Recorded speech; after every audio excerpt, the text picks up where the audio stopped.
بسم اللہ الرحمن الرحیم۔ السلام علیکم ورحمۃ اللہ وبرکاتہ۔ حضرت زید رضی اللہ تعالی عنہ بن نہل کا قبیلہ اسلام جب نبی کریم صلی اللہ علیہ وآلہ وسلم کی بعثت کی خبر زید کے کانوں میں پہنچی اور وہ ان کی دعوت سے کسی قدر آگاہ ہوئے تو انہوں نے اپنی سواری کو سفر کے لیے تیار کیا۔ زید 9 ہجری میں طے کے وفد کے ساتھ مدینہ آئے۔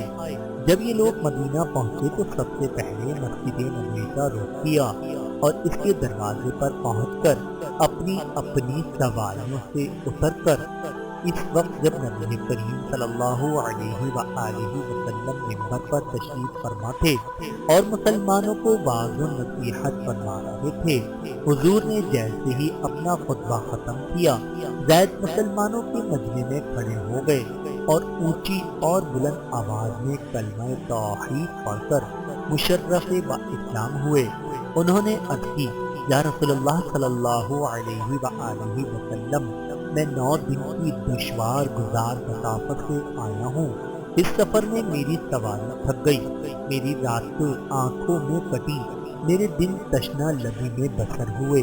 یہ ساری مشقت صرف 2 باتیں پوچھنے کے لیے اٹھائی ہیں۔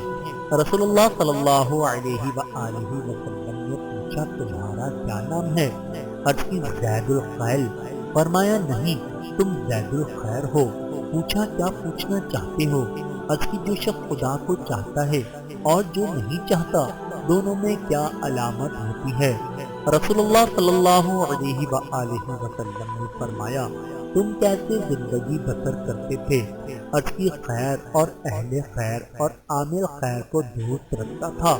اگر میں اس پر عمل کرتا تھا تو اس کا ثواب ملتا تھا، اور جب یہ عمل چھوٹ جاتا تھا تو رنجیدہ ہوتا تھا۔ رسول اللہ صلی اللہ علیہ وآلہ وسلم نے فرمایا، جو خدا کو چاہتا ہے اور جو نہیں چاہتا، اس کی یہی علامت ہے۔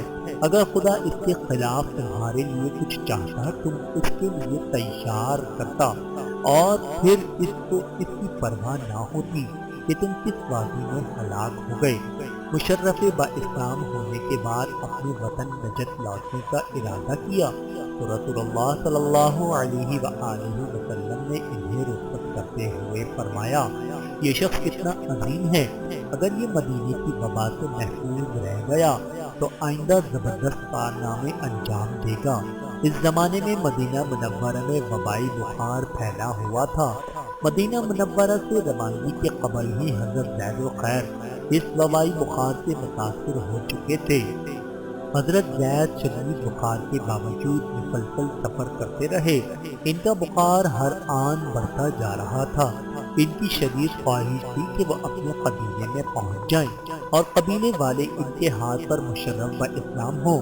راستے بھر ان کے اور موت کے درمیان کشمکش جاری۔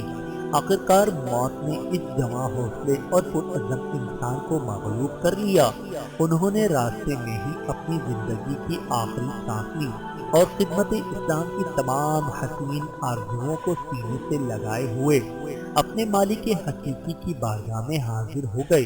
اس طرح دنیا سے بالکل پاک و صاف اٹھے اور اسلام کے بعد دنیا میں آلودہ ہونے کا موقع ہی نہ ملا۔